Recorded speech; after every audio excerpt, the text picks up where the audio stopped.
One picture I saw that I saved when, just knowing this topic was coming was a beautiful patio setting where they had trellised these vines, but they didn't go straight vertical. They went out about 12 feet, so it created an angle. Oh, yeah. And it was, not only did it shade the porch underneath, but it wasn't like, you had that little room off of it as well. It was just a pretty look. Well, and we're creating a microclimate by doing that, right?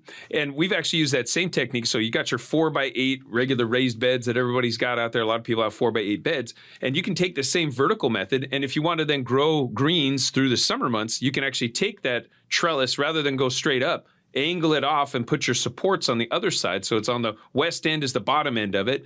And then on the east end is where you've got your posts standing up. And so it angles over the top. And you can grow greens underneath all that. You created a nice little microclimate where then the greens will grow, or other tender things that you might want to extend your season on. You can have it grow right underneath that.